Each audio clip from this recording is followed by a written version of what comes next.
அத்தனையும் கவர்ச்சிகரமான அறிவிப்பு. எதுவுமே நடக்கல, எந்த அறிவிப்பு இது வரைக்கும் வெளியிடல.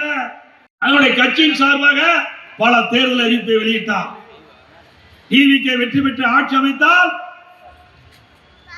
எல்லா குடும்ப தலைவிக்கும் 2500 ரூபாய் கொடுப்பதாக வாக்குறுதி கொடுத்திருக்கின்றார்.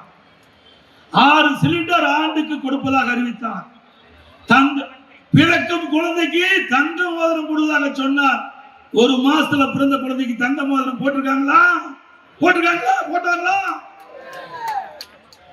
திருமணத்திற்கு ஒரு சவரன், ஒரு பவன் நகை, அதோட பட்டு சேலை கொடுப்பதா சொன்னார். கொடுத்தாரா? இந்த ஒரு மாசத்துல திருமணம் ஆச்சு ஏழை குடும்பத்தை சேர்ந்த பெண்களுக்கு. அத்தனையும் கவர்ச்சிகரமான அறிவிப்பு.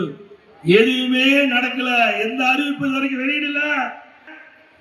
இப்படித்தான் 2021 சட்டமன்ற பொதுத் தேர்தல், திராவிட முன்னேற்ற கழக தேர்தல் அறிக்கையில திமுக வெற்றி பெற்று ஆட்சிக்கு அமைந்தவுடனே மாதந்தோறும் குடும்ப தலைக்கு 1000 ரூபாய் கொடுப்பதாக சொன்னாங்க.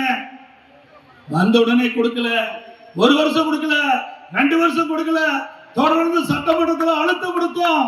தேர்தல் நேரத்தில் கொடுக்கப்பட்ட வாக்குறுதி அந்த ஏழை குடும்பத்தை சேர்ந்த குடும்ப தலைவிக்கு மாதந்தோறும் 1000 ரூபாய் கொடுப்பதாக வாக்குறுதி கொடுத்தீர்கள். அதை ஏன் இதுவரை நிறைவேற்றவில்லை என்று 28 மாத காலம் தொடர்ந்து சட்டமன்றத்தில் பிரதான எதிர்க்கட்சி என்ற முறையில் குரல் கொடுத்தோம், அரசுக்கு அழுத்தம் கொடுத்தோம். அதிமுக பொதுக்கூட்டத்தில் கழகத்தின் சார்பாக நாங்க தொடர்ந்து பேசி வந்தோம்.